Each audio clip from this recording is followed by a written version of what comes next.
다음 주에 예정돼 있는 한미 정상회담을 앞두고 비핵화 의제를 사전 조율하는 양국 간 움직임이 빨라지고 있습니다. 지난 2월 하노이 회담이 합의 없이 끝난 이후에 비핵화 협상의 돌파구가 필요한 상황인데요. 다음 주에는 북한에서도 중요한 정치 행사가 예정돼 있어서 4월이 비핵화의 분수령이 될지 관심을 모으고 있습니다. 금기종 기자입니다. 지난달 말 한미 외교장관들의 회동에 이어 이달 초 한미 국방장관 그리고 청와대와 백악관의 안보 담당 고위 당국자들이 잇따라 워싱턴에서 만났습니다. 이제 남은 것은 오는 11일 한미 정상회담. 김현종 청와대 국가안보실 2차장은 미국과의 정상회담 의제 세팅이 잘 됐다고 말했습니다. 정상회의는 아마 좋은 결과가 나올 수 있을 것 같습니다. 이번 한미 정상회담의 핵심 의제는 지난달 하노이 정상회담 결렬 이후 교착 상태에 빠진 북한 비핵화 과정을 살려내는 일. 최근 트럼프 대통령이 김정은 위원장에게 건넸다는 이른바 빅딜 문서가 외신에 공개되면서 북미 간 입장 차이는 분명하게 드러났습니다. 핵시설과 탄도미사일은 물론 생화학 무기 해체, 핵무기 미국 이전, 모든 핵기반 시설의 제거 등 사실상 리비아 방식의 선핵 폐기를 요구한 겁니다.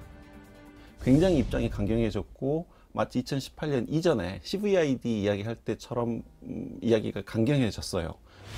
영변 핵시설 영구 폐기와 제재 일부 해제를 맞바꾸자는 북한의 입장과는 현격한 거리가 있습니다.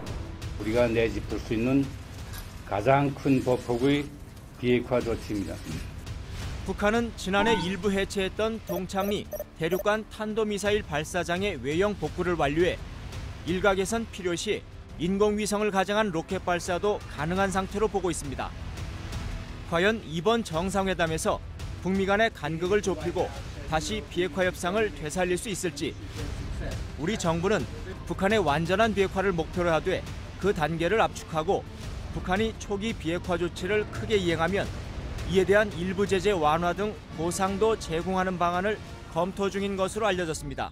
새로운 핵시설이든지 아니면 핵무기의 일부가 되든지, 그러니까 영변 핵시설 단지 이외에 미국이 북한이 이 정도 한다고 하면 핵 포기의 의사가 있구나라는 걸 신뢰할 만큼의 어떤 조치가 얹어지는 것을 아마 미국은 요구하고 있는 것 같습니다.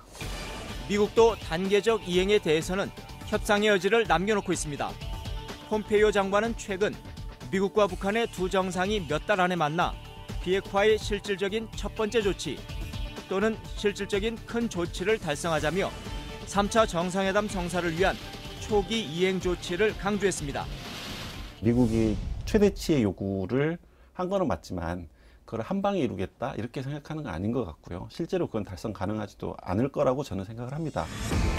핵심은 제재를 어느 시점에 얼마나 해제할 수 있는가 여부입니다. 먼저 핵을 완전히 폐기하고 보상은 나중에 하는 방식에는 북한이 응하지 않을 것이고 조기 제재 해제에는 미국이 강력히 반대하기 때문입니다. 북한을 좀 더 긍정적인 방향으로 견인하기 위해서는 경제 제재를 어떻게 해소할 건가에 대한 미국의 입장도 정해져야 된다고 생각합니다. 북한이 취할 조치만큼 상응 조치를 어떻게 할 건가를 구체적으로 만들어서 보여줘야죠. 그래야 전체 로드맵이 만들어질 거라고 생각합니다. 우리 정부는 북한이 비핵화 궤도에서 이탈하지 않도록 하기 위해서는 일부 제재 완화를 통해 북한 비핵화의 첫 성과를 빨리 거두는 것이 중요하다는 입장인 것으로 알려졌습니다. 또 미국과의 긴밀한 조율을 바탕으로 대북 특사 파견 등을 통해 북한을 설득하는 방안도 검토 중입니다. 한미 정상회담이 열리는 11일, 평양에서는 최고인민회의 14기 첫 회의가 열릴 예정입니다. 이 자리에서 김정은 위원장이 핵 문제와 북미 관계에 대해 어떤 입장을 밝힐지 초미의 관심사입니다. 워싱턴 한미 정상회담, 그리고 이미 새로운 길을 예고한 북한의 다음 선택이 발표될지, 다음 주는 한반도 비핵화 협상의 분수령이 될 것으로 보입니다. 통일전망대 금기정입니다.